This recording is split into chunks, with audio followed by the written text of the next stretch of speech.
6. Third insight. Knowing Anicca, Dukkha, Anatta through direct experience. Welcome everybody to our meditation class. It is good to come in a little bit earlier and to meditate for about 10 minutes. To calm down the agitation of the body and the agitation of the mind. When the mind is calm and peaceful, it becomes more receptive. More receptive means that it can receive more, it can absorb more. When I was younger, studying at university, before studying anything difficult I meditated for 10 minutes, then I would read the books and study. It helped quite a lot. Without meditation, if I read a book, I could be reading many pages without knowing what I was reading. So, every time I studied, especially when I studied something difficult, I would meditate for about 5 or 10 minutes. When I had to take exams, I didn't carry any notes or books. I just carried a pen, pencil, identity card, ruler, that is all. Some people want to read and study until the last minute. I didn't do that, I just kept my mind very light and calm and walked to the examination hall. When the bell rang, I went into the room, sat in my place, and after the examination papers were distributed, I used to keep the paper upside down. I would not read it immediately. I just sat in my place meditating for about 5 minutes without closing my eyes, not thinking about anything, not thinking about the exam, just breathing in and out, to calm down. Slowly I would turn the paper over, read it very slowly, not in a hurry, and then answer everything very slowly. If you do it slowly and mindfully, you spend less time to finish it. That is the secret of doing things in a relaxed way, at ease, not in a hurry, and being able to finish them quickly, using less time. Learn to be more efficient. Not just in one thing but in everything you do. And the best way to be efficient is to be calm and peaceful. If you are in a hurry, if you are agitated, it takes more time to do everything. If you are creative, you can use meditation in everything you do. Everything will be of better quality. Quality is very important in our life. Without quality, we will not feel satisfied with our life. How can you find satisfaction if you don't see any quality? When you are after quantity only, you don't have respect for what you do or for what you use. When I do something, I want to use good quality, and I will use it respectfully, lovingly, and with care, and it will last a long time. Quality in our relationships too, not casual relationships, really getting to know each other, really respecting and caring, valuing each other. In everything you do, just pay more attention. Ask yourself, how can I do this with the best attitude, with the highest quality of mind? In that way you'll find great satisfaction in whatever you do. If you have a high quality of mind, whatever you do will have high quality. Let's talk about Vipassana now. Last week we finished at the second insight, which is seeing mental and physical phenomena conditioning each other. One becomes the cause of another. Mental phenomena become the cause for physical phenomena, and physical phenomena cause mental phenomena. When the meditator develops deeper and deeper insight into these mental and physical phenomena causing each other, and he has enough strength in this insight and enough clarity in this insight, automatically the mind moves forward. The meditator begins to see things arising. In the beginning he can see only the natural quality. He cannot see something arising right now. Whenever he pays attention, he can see something that is happening there, but he cannot see when it begins to happen. Only very vaguely sometimes, after something has happened, this person becomes aware of the fact that something is happening now, but he cannot see the very beginning. When the insight develops stronger, he begins to see something appearing, and then another thing appearing, and then another thing appearing. After a while a person starts seeing something appearing, staying for a while and disappearing. Everything becomes slow movement, thoughts, sensations become slow movement, such as you have seen in slow motion in movies. The person can see arising, staying for a while and passing away, sometimes changing slightly and passing away. This change is also one aspect of impermanence. The person starts seeing as well that things arise, last only for a short moment, and then they pass away. How can you find any satisfaction in this? Seeing that things are not satisfactory. In this stage, if a person listens to music, he will hear one note arising and passing away, another note arising and passing away without continuity. He cannot really enjoy the music, and he also thinks that I thought that this was really good before, but now it does not make sense. Without continuity we cannot enjoy anything. At this stage the person begins to see, how can we enjoy anything? Things don't last. Whether they are pleasant or unpleasant, this person begins to see that things arise, last for a very short moment and pass away. Because they arise and pass away, they are unsatisfactory. So here I will give you the Pali from the Padasamhita. Atitanagatapakapananam damanam sangkipit va vavatthane panasamasane nanam. PTSI.54. Damanam means mental and physical phenomena, Atita means past. Anagata means future, Pakapananam means in the present. You can see it is not in sequence, past, future, and present.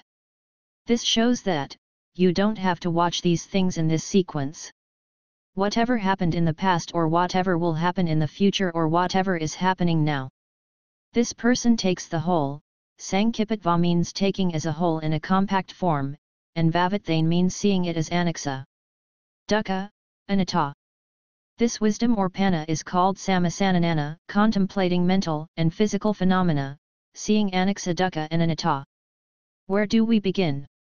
We begin in the present, seeing whatever is happening right now in our body, in our mind, and understanding it as pure natural phenomena, natural qualities. We can only see qualities, we cannot see concepts, but we cannot directly experience concepts. We can only think about them. So, we experience the quality, like hardness, softness, coldness, heat, pressure, movement, heaviness, and many others. We can experience these qualities directly, without thinking about them. Also mental qualities, greed has its own quality, reaching for something, desiring for something, without the word for them, you can feel. Desire for something, frustration, aversion, wanting to destroy, wanting to push away, any kind of quality in the mind or in the body. We can see it as a quality, not a being, as a process, not a being. We see them as conditioning each other, arising because of causes. After a while you see that, it arises, lasts only for a short duration and passes away. After seeing it in the present we can understand that in the past also the same thing happened. No matter how long ago, the same thing happened. The story might be different, but if you just look at the quality, hardness, softness, etc. Or any other mental quality also, happiness, unhappiness, greed, aversion, pride, envy, jealousy, even wisdom, even metta, any quality you see, you find that they arise and pass away. They do so because they have sufficient causes to arise. There is no being. The person begins to see also that in this stage of insight there is a lot of thinking that arises. Because now the person is beginning to see as a whole. All the three characteristics, Anicca, Dukkha, and Anatta, in all three times, past, future, present. He sees the whole picture and simplifies it also. No matter what happened before. It is all mental and physical process. Just phenomena. No matter what happens, either good or bad. Everything arises and passes away. They do that because they have sufficient causes to arise. And because they have the nature to pass away. In order for things to arise we need a cause, but to pass away no cause. For example, to make a sound you need a cause for that. Somebody must hit the bell. So somebody hit the bell and there is a sound and you can hear the bell ringing and the ringing sound getting softer and softer and it passes away. So, to pass away we don't need any cause, it is the nature. I think there is a similar law in physics. The second law of thermodynamics says, things disintegrate, that is their nature. We don't need any cause for that. So, the person begins to see everything happening in the whole of samsara, cyclic existence, in a compact form, at a glance. No matter what mental and physical phenomena arises because of sufficient causes, then it passes away. The story might be different, the story is panati. Process is paramatha, what is real.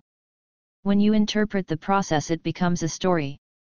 In this meditation we do not interpret anything, we don't put things together, and we look at each moment, at each phenomenon separately. When you can see each moment and phenomenon separately, then you can really see the nature of it. If you put things together, it becomes an idea. When the person develops this pakkaya parigahanana, seeing the causes for mental and physical phenomena to arise, the insight becomes really strong and automatically it moves forward. The person sees arising and passing away, unsatisfactoriness, and also just sees that there is no control. These natural phenomena will not follow anybody's wish. You cannot say, "May my body not move," it is always moving. There are always very subtle vibrations and movements in the whole body. When there is a sound, you cannot say, "May I not hear." If there is a sound and you have ears and you pay attention, you'll hear it. If there is sufficient cause, it will arise. The same thing with any other natural phenomena, they do not follow our wish. Sometimes we like to think that if we develop psychic powers we will have total control over natural phenomena. You might have heard of some people in the past especially, that because they spent a lot of time developing strong mental powers, it seems as if they could control phenomena. But they passed away, they could not control that. Every one of them passed away. Even the Buddha passed away. They cannot stop themselves from dying. We only have seeming control. When you look at the subtle mental and physical phenomena happening, anywhere in the body or mind, do you really have any control? Just tell your mind to stop thinking for 1 minute. We have been thinking for so many years, just tell your mind to totally stop thinking now for 60 seconds. You will not be able to do it. But if you practice for a long time you'll be able to do it. Not because you wish it, but because of the conditions. The practice is also a condition. Just because we have been practicing for a long time and we can keep our mind still for a while does not mean that we are in control. But by repeated conditioning, asavanapakayo, you can make something happen. In this insight the person begins to see and accept that things are really impermanent, Anicca.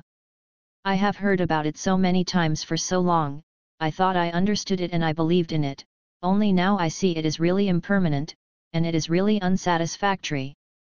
How can we find any real, lasting satisfaction in such phenomena? We also see that there is no real control, there is only seemingly, apparent, control. We cannot control ourselves not to grow old. If I had any control, I would like to be 25 years old all the time.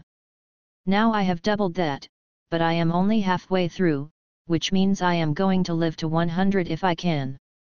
If I look after myself I may live longer, but no control, no real control. That does not mean that we shouldn't look after ourselves. When I die, I don't care. That is not the right attitude. Look after yourself. Make yourself healthy, live long, and learn more. We have invested so much in this life. Get the most out of it.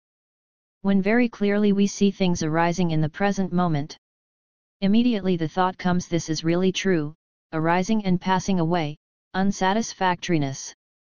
It is really true. And then noticing it again and again, we see that there is no real control. Things arise and pass away. We cannot say arise now and don't pass away. And we cannot say don't arise, they arise. In between the right noticing, contemplation or thoughts of Dhamma arise, many times. It is very important not to encourage thinking too much. It will happen, even in the following insights. Whenever you have some new insights you begin to think, because it is something new and you get excited. You feel that you have achieved something. Although, thoughts of Dhamma arise. Watch those thoughts also, thinking of Dhamma, thinking of Dukkha, thinking of Anicca, thinking of Anatta. In some cases, a very short moment of contemplating encourages you to practice more, but do not encourage thinking. Encourage real seeing, right in the moment. Here is another thing that is very important. Ikasankarasapi Anikata Adithaya Sab Saksa Aniksa Ti Avasu Nayato Manasakaro Hoti. Kvu A 160. If you see one Anicca, one phenomenon, and see it as Anicca, Anicca adithaya.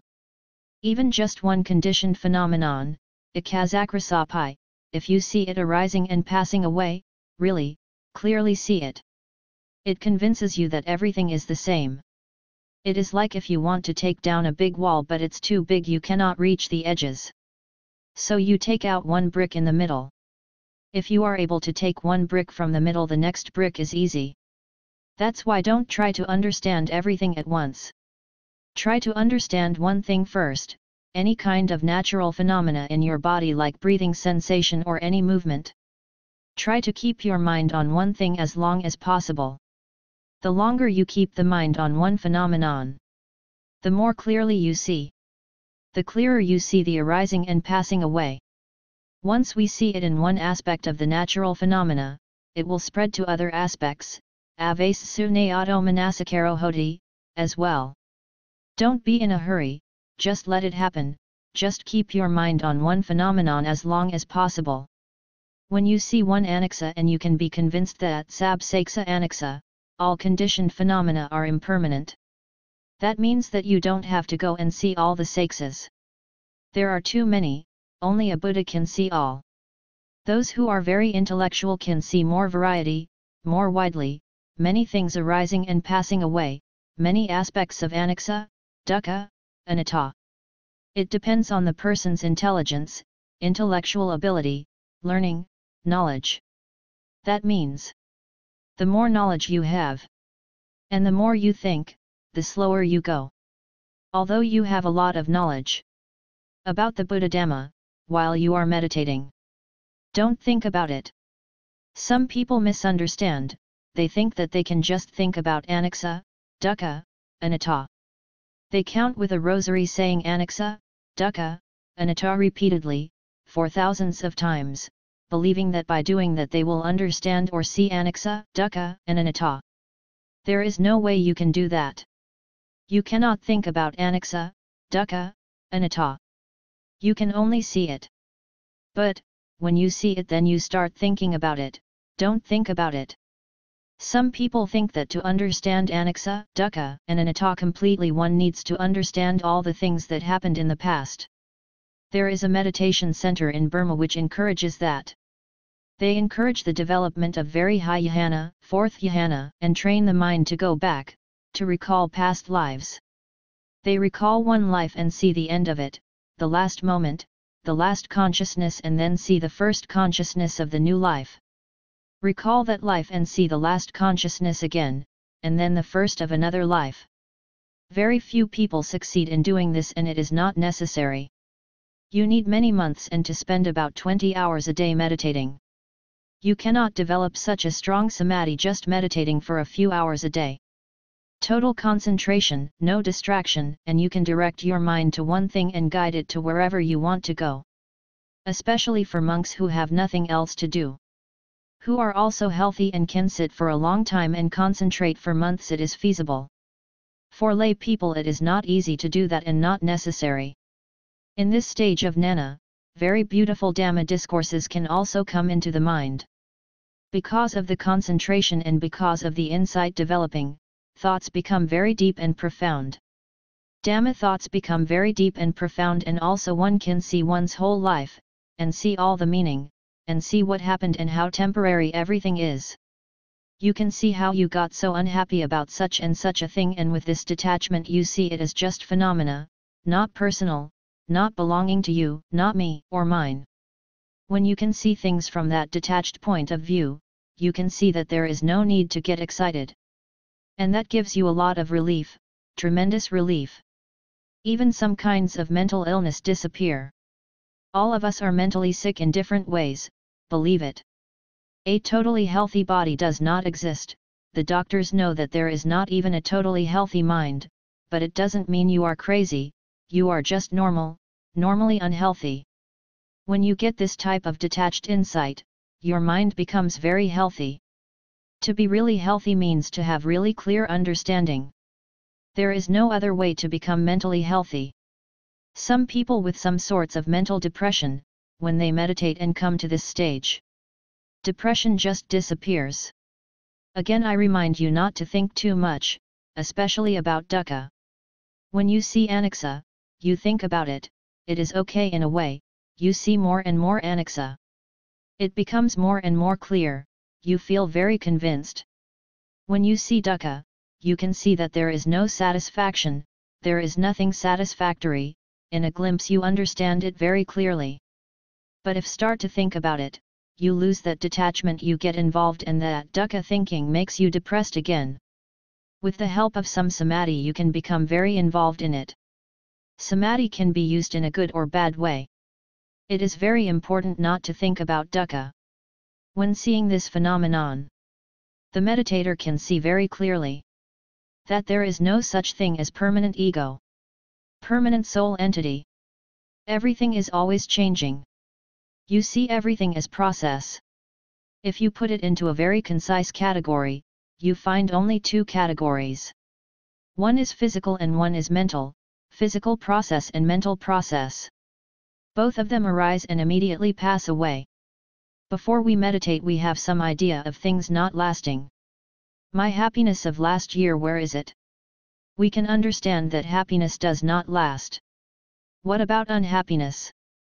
Unhappiness also doesn't last. Seeing, hearing, doesn't last.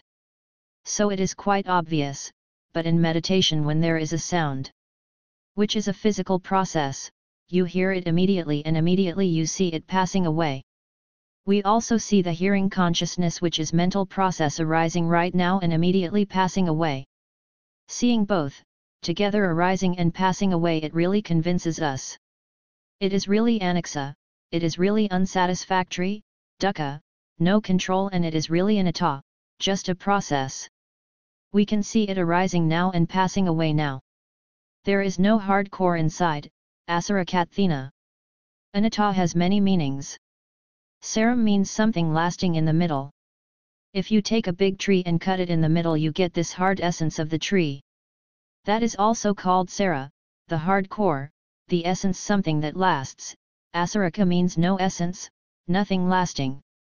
What is anicca is dukkha also, and what is anicca and dukkha, it is also anatta.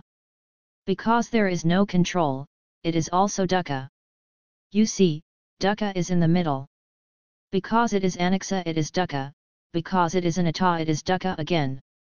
If we can wish for something we won't see it as dukkha. There is another important word, udayabaya pi superscript 1 ana. Pi superscript 1 ana means oppressing, hurting. Udaya means arising, vaya means passing away. This arising and passing away, it really is like a torture. When you think about it, it is very difficult to really understand it, but in your meditation you can see that things are arising and passing away repeatedly. It is a torture, pi superscript 1 ana, not giving any peace at all. You'll see this udayabaya pi superscript 1 ana also in the higher meditation insights, especially when you get to the highest. You can see even this mindfulness, it becomes so sharp and clear, and you can see phenomena arising and passing away very quickly but also very accurately, and you can feel that even knowing this anicca becomes dukkha again. I don't want to know this anymore, I don't want to see this anymore, this arising and passing away, it is oppressive, it is torture. Before we know this, when we hear something pleasant we think, oh, it is so nice, I like it, but when you get to this deep insight, to have to hear is dukkha. At one point we don't want to hear anything anymore. We don't want to see, we don't want to hear anything anymore. To feel anything anymore, and we don't even want to know anything anymore, enough of this knowing. But you cannot stop that. You still know one thing after another, phenomena are arising and passing away. You cannot run away from these phenomena, and there is no escape. You see these phenomena of arising and passing away, it is such torture. But don't think about it. When you see it you'll understand it. I am just giving you a hint. Sometimes you will see this consciousness also.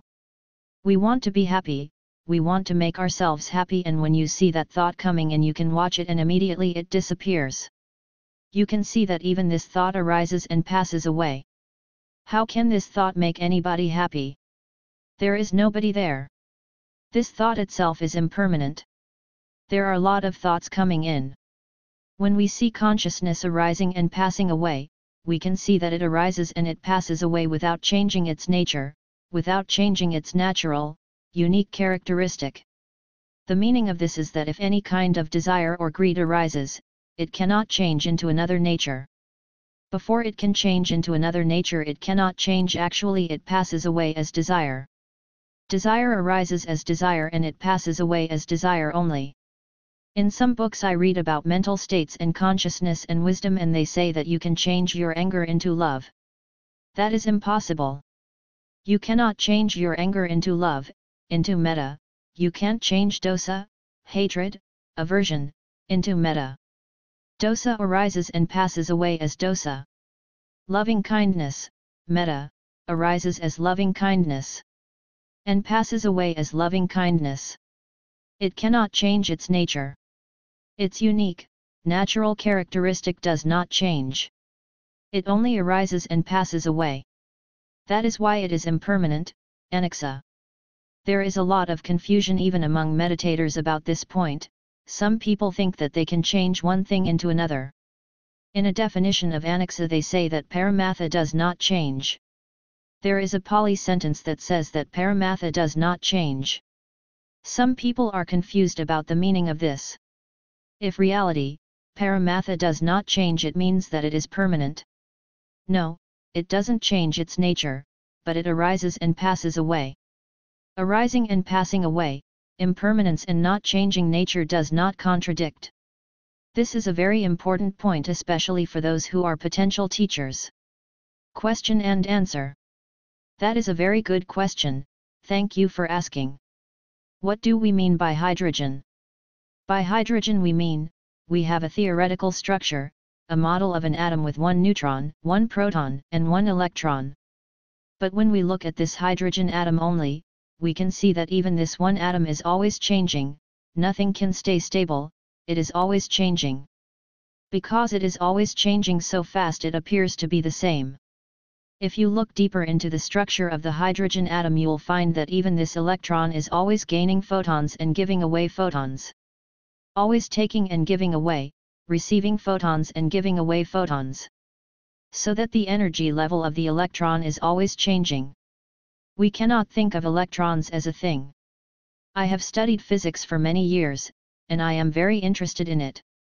I remember one physicist, in whom I am very interested, Richard Feynman, who also was a Nobel Prize winner, passed away very recently and was a member of NASA organizations. I know other physicists have said the same. He said an electron is not a thing, it is a theoretical model, there is only energy and energy is always changing. Look deeper into the nucleus also and you'll find that the nucleus itself, these neutrons and protons are giving and taking energy all the time. Nothing can stay the same. But if we take the whole picture, it seems as if it stays the same. If you look into the energy pattern, you'll find that it is always changing. We cannot think of anything as a thing, the whole universe is a process, not a thing. When we look at something as a thing, it seems as though it is not changing, but if you look at electron, neutron, proton as a process, you can see that they are always changing. When they combine also they change. They even change their nature, their natural unique characteristic. The natural unique characteristic of hydrogen and the natural characteristic of oxygen are not the same, and when you combine the two you get a new quality, and even that does not stay always the same. In Vipassana we are talking about the quality only, we don't talk about a thing because there is no such thing as a thing. We can never talk about a thing behind a quality. We can only think about it. The purpose of Vipassana, meditation, is to become detached. We get attached to things and that is why we suffer. What do we get attached to? We get attached to things that we experience. We cannot get attached to things that we don't really experience. We get attached to sight, smell, and taste. Anything that is related to the eye, we get attached to that as well. When we look at the direct experience in our daily life, we can see that no experience lasts. This is a very important point. We don't need to see that nothing lasts, what we need to see is that no experience lasts. Experience is impermanent, can you agree on this point? That is the most important thing to know, and other than experience, what can we be really and definitely sure of? There is nothing else we can be sure of. Even in physics, theories are being modified and changed.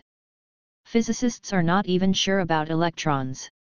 I was trained as an electrical engineer and I was thinking, what is electricity? And they said it is the electrons moving, and then I said, what is an electron? I have been looking deeper and deeper into these electrons, and up to now I have not been able to find a real answer. This is still very interesting for me. In Vipassana, we are looking at direct experience, because that is what we get attached to. What do we mean by I? These experiences put together and we call it I. With no experience there is no I. When a wholesome mental state arises, the meditator can see it as a wholesome mental state and it passes away as a wholesome mental state, without changing its nature. Without changing its nature is a very important point. It means that unwholesome mental states do not become wholesome and wholesome mental states do not become unwholesome. In this stage of insight, the meditator can see this very clearly, and profoundly. When you can see arising and passing away, you can see that if any unhappy thought arises in the mind, it passes away. You don't need to do anything about it. Even when any kind of desire arises, you can just watch it and it passes away. You don't have to do anything about it. You are not compelled to act upon that mental state. You don't need to obey that mental state. You have a choice. If you think that this is the right thing to do, do it. But you don't have to, otherwise we are compelled to do a lot of things. We are compelled, we have no choice. We see something and we get greedy, we have no choice. We hear something and we get upset. We have no choice. But when we can watch our mind, we have a choice. We don't get greedy, we don't get upset. We are free. This is a tremendous freedom. In this stage there are many things important to keep in mind. One is, not to think too much. Look more closely at the passing away of the phenomena, because we have seen the arising and staying and passing away. At this point pay more attention to disappearing. When it disappears there is a blank there and another thing arises, it disappears, and there is a blank there, a gap. If you pay more attention to the passing away of phenomena, you develop sharper awareness. Your observation becomes sharper. To make it sharper is very important. If you think too much it becomes dull. Also, choose suitable situations, conditions for your insight to become stronger.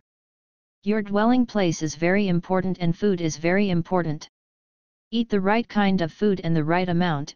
If you sleep too much you lose your sharpness.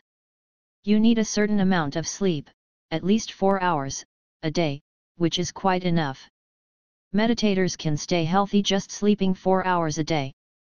Not to look, to listen to unsuitable sensations. That means, if you really want to meditate, don't watch television, don't read magazines or any other thing that disturbs your mind. Don't listen too much to news. Avoid talking. We cannot live without talking, but especially in a serious meditation situation talk as little as possible, and only about Dhamma. This will help you to develop sharper insight. Associate with people who are mindful, who are really honestly trying to be mindful. If you associate with somebody that does not really want to practice, just wants to talk about it, you lose your sharpness, and lose your intensity of mindfulness. Suitable temperature is very important as well.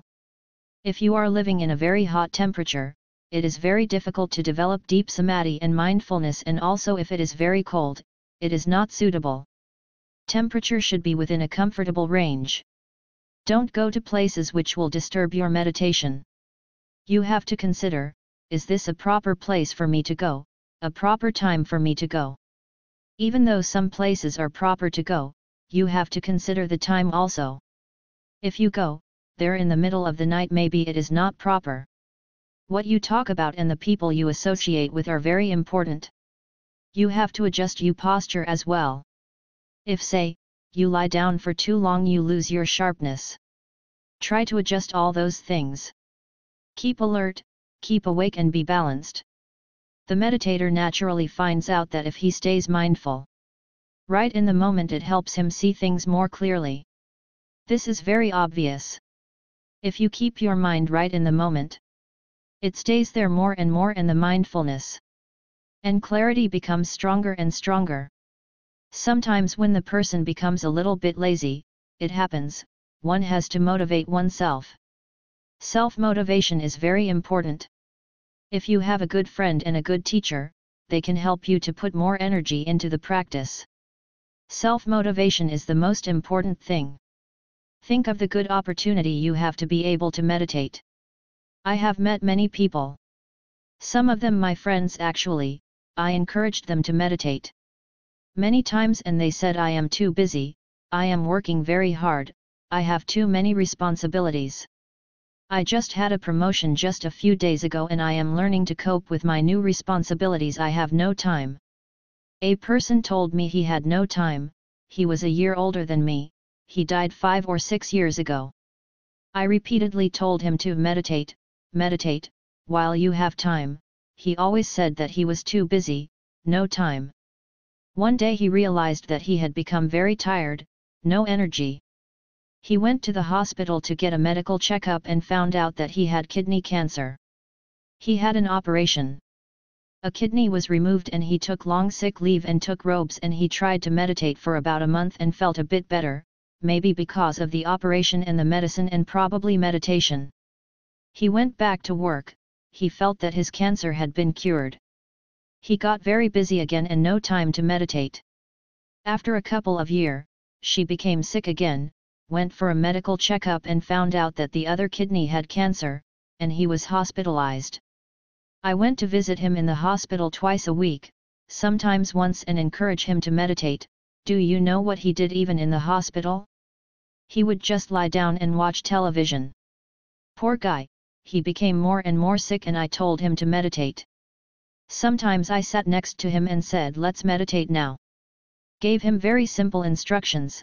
He tried to meditate and said that he was feeling very happy and peaceful in that moment. I said, I am going now, try to meditate a few times a day. After that I asked his wife whether he meditated. She said that he didn't, he just watched TV. He got more and more sick.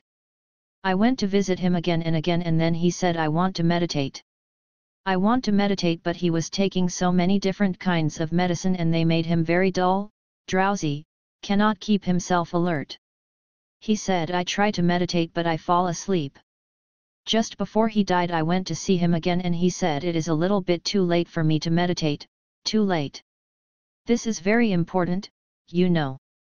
A few weeks ago a man came here, late in the night, he rang my bell.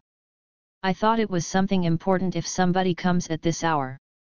I saw 2 men, I opened the door and I asked them why they came and one of them said this person is a newcomer here and he wants to know something about meditation. I thought, all right, if he really wants to learn I am willing to teach him. We came and sat here in this hall. I talked to him and I gave him some meditation instructions. He said my mind is so agitated I cannot sit. I told him walk up and down here, walking is easier, take each step mindfully. I asked him what are you thinking? He said I am thinking of tomorrow. What are you thinking about tomorrow? He said that he had a court case and he had to go there. He was very agitated, and he came in the night to meditate. Isn't that too late?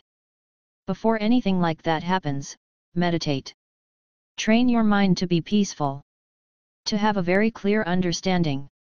To have some sort of detachment. Then even though things like that happen in your life, you'll be able to cope with them. You can improve things also in some cases. So it is very important to motivate yourself. I am healthy now, and if I want to I can find time. It depends on you. If you are willing you can find time. If you are not willing you can find hundreds of excuses. Sometimes even in meditation you become a little bit tired. You are meditating, you are willing to meditate but your body becomes a little bit tired. In that case try to take a rest but don't let go of your mindfulness, don't indulge in sleeping. Another very important point especially for teachers in meditation. Different teachers have different ideas and sometimes a lot of arguments, this is right, no that's wrong and so on. One argument is that, in Pali it is Lakhanam Aropetva vsm 607. Lakhanam means Anicca, Dukkha, Anatta. Aropetva means to put it on top. So some people think that this means you have to think about it. You see phenomena, mental or physical, and you think about it. This is Anicca, this is Dukkha, this is Anatta, and some people think that this is the proper way to do it. What is meant by Lakhanam Aropetva first is that in order to put something on top, you must have something already there. So what have you already there? You have already developed Namarpa Parakitanana.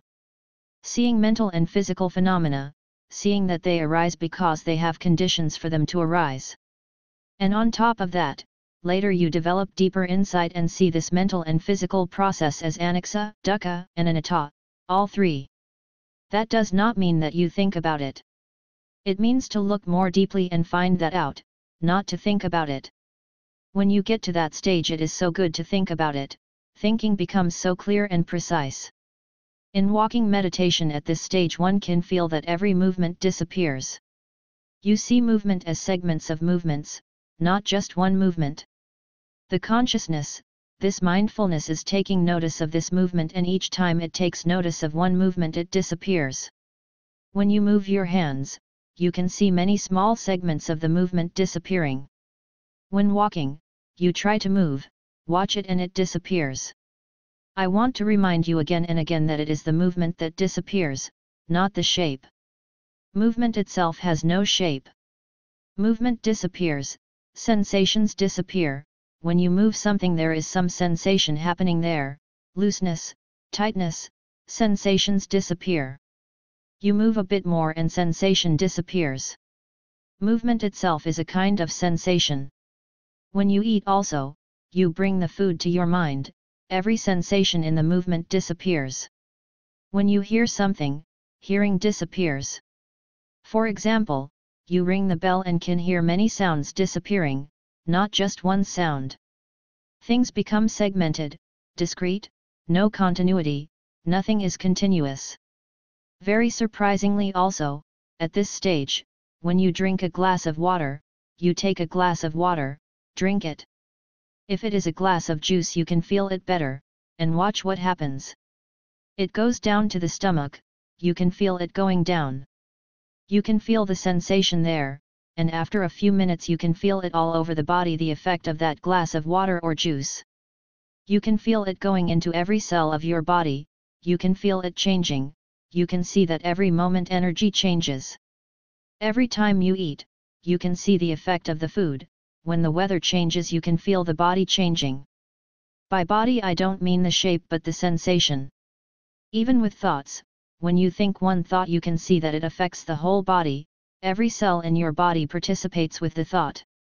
Body and mind participate, they work together, we can never separate body and mind. Every thought affects every cell in your body and you can feel it, it is not just a thinking theory. It is very interesting, very deep and profound. When you get to that depth of seeing and understanding, you'll find it very difficult to find a good book to read. You'll find that many of the books written are just thoughts. If you can become so sensitive up to the level that every thought affects your body, you'll be very weary of thoughts. You'll not let them come in. You'll be more mindful and there will be less and less negative thoughts. If you become more and more mindful, you won't indulge too much in thinking. Sometimes we indulge in thinking too much.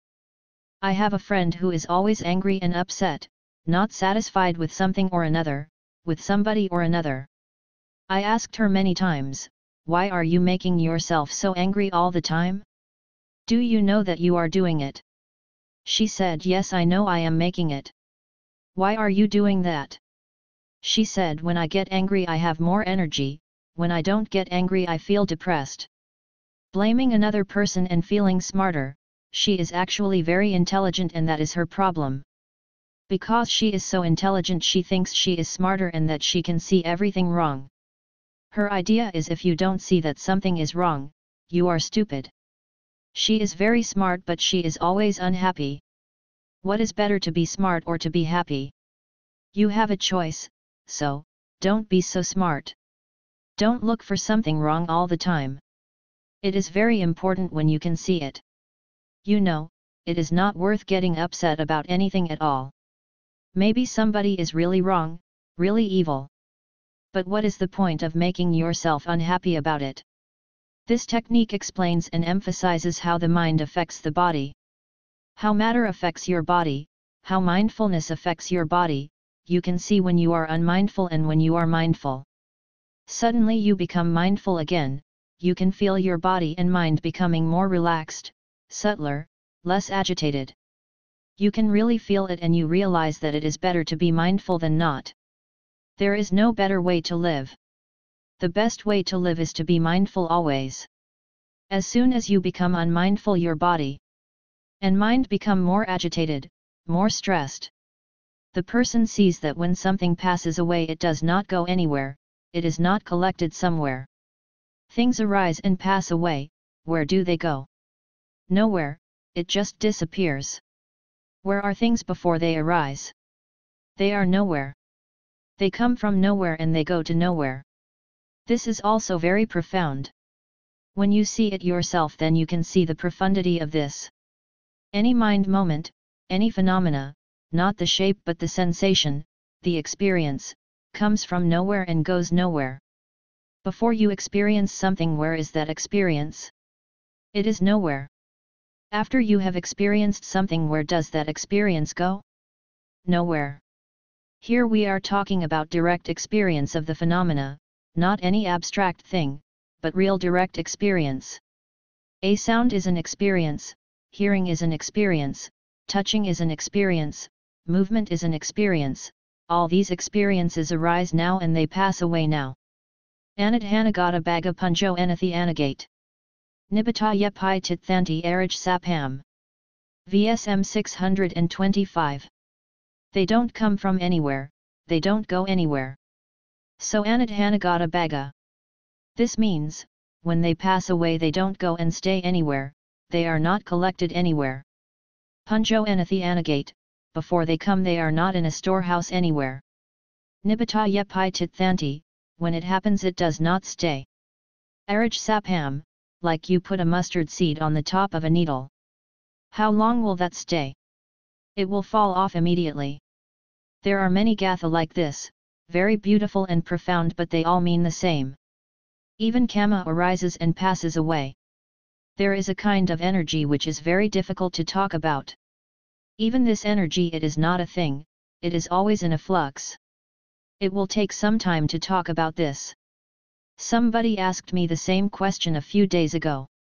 For example, now we have this computer disk, you can put a lot in a computer disk, sound and images. When you put words, sounds or images in the computer, actually in that disk there is no sound. Even in cassettes there is not any sound there. The best way we can explain it is that there is some sort of magnetic coding there. We change sound into electricity and electricity into magnetic coding. Put magnetic coding there, and if you look into this computer disk there are only two signals there, two messages, yes and no, on and off, only two, and by combining these two you can make anything in the computer. In the computer disk there are only different combinations of on-off, off-on, and what is the material that the computer disk is made of? Maybe it is a kind of plastic base and on top of it very fine magnetized iron coating. I am not exactly sure about that, but it must be something made from iron compound. And if you look into this iron compound again, it is atoms, and if you look deeper into atoms you'll find that electrons etc. is always changing. But even though these computer disk atoms are always changing, it still maintains some sort of continuity, and you can retrieve the data. It is very difficult to talk about kama. That's why the Buddha said the most difficult thing to talk about is kama. In samsara, also we talk about no being, so how come people are going through the samsara process? You say there are no people and yet you say that people are going through samsara? I want to discuss this as a separate issue, it is a very interesting topic. However, in this stage the person sees mental and physical process, both of them arising and passing away, not just one. Noticing the sensations and the awareness, both passing away, this is called dual method of observing, this is observing this dual process. In the beginning the meditator feels that I am meditating. It is a very real feeling.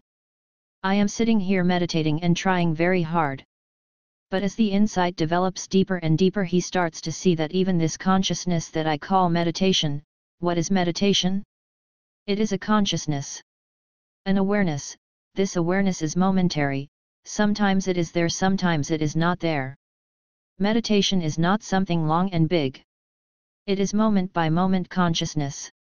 Seeing that even this awareness is Anicca, Dukkha and Anatta, there is no I meditating, and only then the person develops real insight of Anatta. Previously he can see the object arising and passing away. Other thoughts arise and pass away, but not this awareness, not this meditating consciousness. Who is meditating? It is consciousness, a series of consciousnesses. Then seeing that there is only a series of mindfulness. A series of meditating consciousness, not a being, not I. That seeing completes the understanding of Anatta. Otherwise it is not complete. To get to this point it is very important. Only when a person gets to this point can he develop a peeling off of wrong view, really peeling off wrong view. I am not meditating.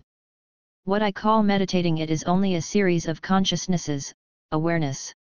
Unless a person gets to this point, he cannot develop to the next point.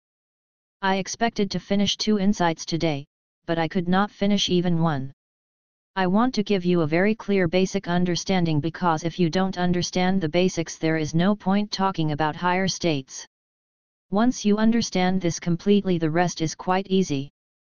That is why I told you that I will talk about 4 insights very deeply and the rest I can make it very short. It is not difficult anymore, just a variation on the theme. The first 4 are the most important. Another point is that meditators become very proud of their meditation development, insights. I know, I understand, and those other people, they don't know as much as I do. It is a kind of conceit. Watch that mind. I know I can meditate, I am a good meditator, and I can keep my mind on the same object continuously for a long time, which is a kind of pride or satisfaction also. Pride and satisfaction come together. When that kind of thought comes, take the opportunity to watch it. If you can see it, you can overcome it and become even freer. Even that I know, I can, it limits you, it confines you. If you really want to become more and more free, watch that thought.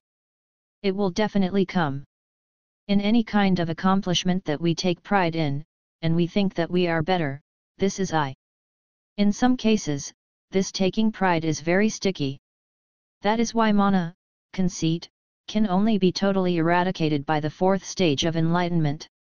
Only by an arahant. Mana is comparison. You compare yourself with another person. I am a better meditator, I can, I know, see that thought arising. If you can see it coming and passing away, the identification with that thought will go away slowly and gradually. We identify with everything happening. This identification, it is called mana or ditthi, false view. When you are meditating continuously, if you can overcome these things, it makes it easier to go through, otherwise it becomes a kind of obstruction, a hindrance. Another thing is attachment. We get attached to good sittings, good experiences. We get attached to the very clear seeing.